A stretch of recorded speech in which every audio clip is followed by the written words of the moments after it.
MBC Mekachu asks, what is a show you remember growing up with that you don't hear talked about much these days? Jimmy Neutron. Actually, that was one of my all-time favorite cartoons as a kid. Yeah, next to SpongeBob, that was probably my favorite show on Nickelodeon. Yeah, I feel like nowadays a lot of people reference SpongeBob and Fairly Odd Parents left and right just all the time. I don't hear people talk about Jimmy Neutron as much. Maybe it's because the show was CG, and I don't know. It probably visually it probably doesn't hold up as well as those other shows. That was the first CG cartoon ever put on Nickelodeon. But yeah, I was a huge fan of that show, and I wish more people talked about it nowadays. I actually, funny story, I used to write Jimmy Neutron fan fiction. I used to share it on the Nick.com message boards. Sometimes I got a little intense, though. There was one where Jimmy and Cindy get thrown off of a pirate ship, and they actually have to fight a great white shark, and Jimmy rips out one of his teeth and stabs him to death. Next question. Cherry Bomb asks, can you do a flip?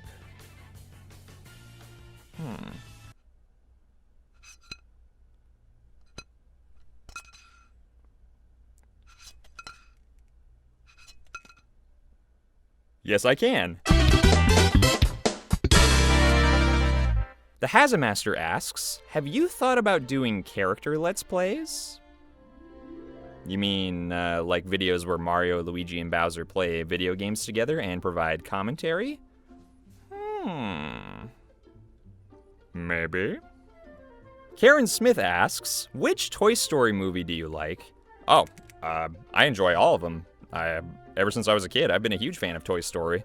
I'd have to say, I guess going through all four of them really quick, the first one doesn't hold up as well, in my opinion. Like, I feel like Woody's a little bit more of a jerk in that one than is necessary, even though his situation is perfectly understandable. I don't know.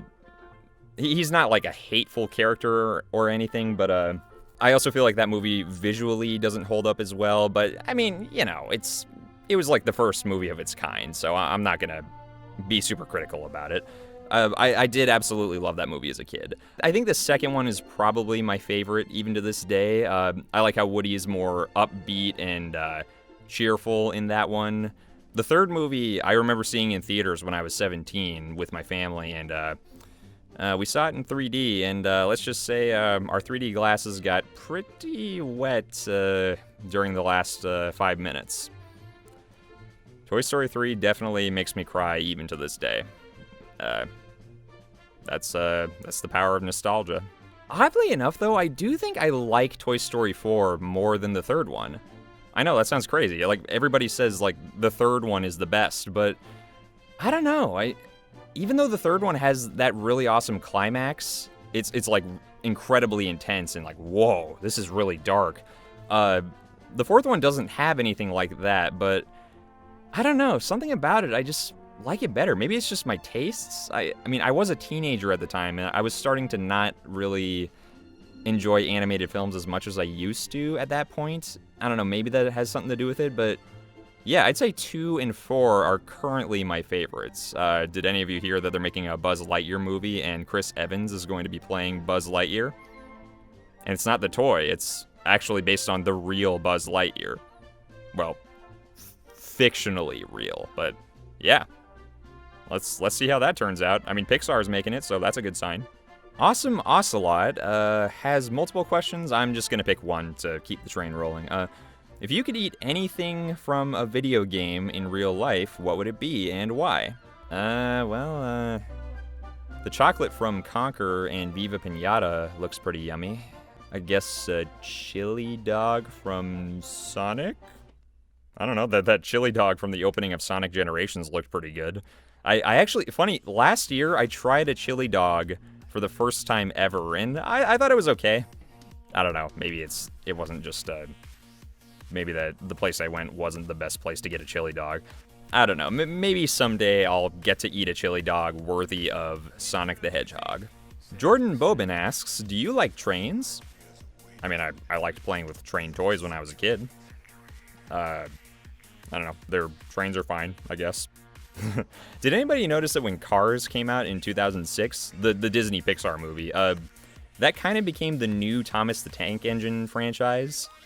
It's like, I don't know, I was too old at that point to want to play with toys, but as soon as they started putting out the merchandise, yeah, that kind of felt like the new Thomas the Tank Engine. I don't know how many kids play with Thomas the Tank Engine toys these days. I'm sure plenty of them do, but I don't know. I feel like more kids want to play with Lightning McQueen and Mater toys instead.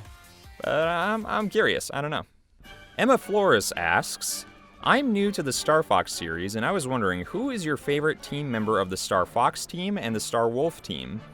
I'm not really a huge Star Fox fan. I've played some of Star Fox 64 on the Wii Virtual Console. I played some of Star Fox Assault for the GameCube back in college. I also played Star Fox Adventures, at least part of it. I think a lot of people don't like that game because it's like the Banjo-Kazooie Nuts and Bolts or Paper Mario Sticker Star of the Star Fox series. It's just so different, and it's just like, this isn't even the same series. This isn't what we want. But, I mean, I wasn't even a hardcore Star Fox fan, so for me, I enjoyed that game fine. For those of you who don't know, look this up on your own. It was going to be a game called Dinosaur Planet, and Crystal was actually going to be the main character from beginning to end. They ended up making it into a Star Fox game. It would have been nice to see how it turned out, and maybe they would have made a sequel, maybe it would have been a successful franchise. Then again, knowing what Rare likes to do with their series, just make 1 or 2 games and then never touch it again, maybe it would have been the same outcome no matter what. Well, at least we got new companies working on Perfect Dark and Battletoads. And someday Banjo-Kazooie. Alright, and the next question... Oh, I didn't even answer the last question. Falco, because he's a jerk, and he reminds me of Rivali from Zelda. And Starwolf, because I once saw a cute picture of him saying, "Can't let you brew that, Starbucks." It was cute, so yeah. Alright, Karen Smith asks, do you like Adventure Time or a regular show? Yeah, when I was in college, those 2 shows came on, and that's when they were most popular, when I was in college. Yeah, I enjoy those shows. I'd say my 2 favorite Adventure Time episodes are the Dungeon one from Season 1. I actually have Season 1 on DVD. I love the Demon Cat who comes in and says, "I have approximate knowledge of many things. I know exactly where you might be, Frank the Human."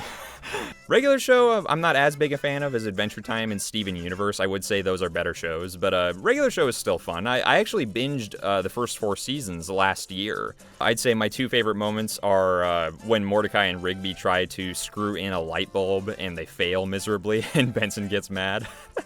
Also, the Prank War episode. I love how it ends. What Muscle Man does to end the Prank War. It's I dare not give it away. But it's pretty amazing. That's all I'll say. It made me laugh pretty hard. Golden Fredbear 707 asks, which do you prefer, Danny Phantom or American Dragon Jake Long? Which Pokemon is your favorite? Already answered that. And do you like anime? I guess I'll answer the anime one first. Yeah, I casually like anime, you know. I'm not a huge fan of anime, but I actually did watch the original Dragon Ball for the first time ever last year. Me and my buddy watched it. He really liked it as a kid, so he showed it to me, and the episode where Goku fights the ninja who wears purple, that is probably one of the funniest things I've ever seen in my life. To answer the first question, Danny Phantom or American Dragon, only seen like maybe 1 or 2 episodes of American Dragon, so yeah, I guess Danny Phantom wins by default. I didn't even watch a whole lot of Danny Phantom. It was a cool show. Yeah, it was an interesting idea. Yeah, next question. Madelna Ramalho. Ramalho? Don't know how to pronounce that. To Slickframe, which of Nintendrawar's comics is your favorite?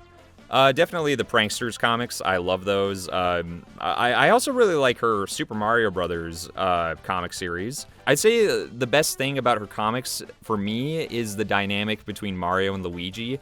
They really act like real brothers. I don't have any brothers myself, but I do have male cousins, and I have some stepbrothers. And I do have a sister, so I know how sibling dynamics work, and I feel like she has it down pretty well. She has siblings herself as well. There are other fan stories I've read with Mario and Luigi. Like, there's one I used to read on fanfiction.net called Luigi's Adventure at Sea and Luigi the Yoshi Leader. That one also really got their brother dynamic down pretty well. It's definitely inspired the way I write them in Ask Mario. Not just Nintendrawer, the way she writes them, but definitely she's had an influence on the way I write them as well. Ninja13 asks, "Hey Slickframe, how did you and Nintendrawer meet/collab?" Well, let's see. My memory is a little fuzzy, but I will do my best. Before I could monetize my YouTube videos, I dubbed some of her comics. I used to dub a lot of awkward zombie comics. I did a few Nintendrawer comics, like Ice Scream and The First Pranksters. Once I could monetize my YouTube videos, which was, when I hit 1,000 subs, that was summer 2019, so about a year and a half ago, I started reaching out to all of the artists whose comics I had dubbed at the time. I offered each of them a 50% cut of all of the ad revenue that I would earn, hypothetically at least. I didn't know how much money I would make on YouTube, but I wanted them to know, hey, no matter how much money I make with any of these videos, I will be sure to share half of it with you, because you are the one who made this comic. I don't want to take all the ad revenue for myself. Unfortunately, a lot of YouTubers do that with comic dubs. They don't offer to share. A lot of artists who I've offered, they say, wow, really? No YouTuber has ever offered to share the ad revenue with me. That's super cool. I think that's really unfortunate. There are plenty of YouTubers who don't share the ad revenue, or they just they pay them like $5 or something and say, yeah, we'll advertise your DeviantArt in Twitter, or we'll give you exposure in $5. And it's like, no, that's not okay, in my opinion. But anyways, shortly after that, I asked her to make some drawings for me for Ask Mario. In August of this past year, I then came back to her and asked her to draw even more artwork for Ask Mario. I am incredibly thankful that she responded to a YouTube schmuck like me, and she's absolutely wonderful. I'm very lucky to have her helping me with my YouTube channel. Also, a lot of thanks to Jason for helping to reduce her workload. She used to be the only artist on my channel. Now Jason is doing the emotes for Slickframe, aka me. That's helped cut down on her workload so she can actually spend enough time working on her own projects in addition to Ask Mario. Actually, that makes it sound like Ask Mario is the main thing she does. No, if anything, it's the work that she does, and Ask Mario is what she does in addition to her main projects. Just setting the record straight there. But yeah, no, I'm super thankful for everybody who's helped me with my channel, and Monica has been a huge help. Yeah, she's incredible. Whew, man, that was a freaking long video. I might have to split this video into two. It might be episode 2 and 3 of Ask Slickframe. Well, regardless, thank you very much for watching. If you watched this all the way through, you are awesome. I don't know how long this will end up being, but yeah, please like, comment, and subscribe for more content. I think I'm gonna record a commentary episode for Ask Mario episode 2 right now. Maybe that'll be up the same day, maybe the day after? I don't know, we'll see. Well, until then, I will talk to you guys later.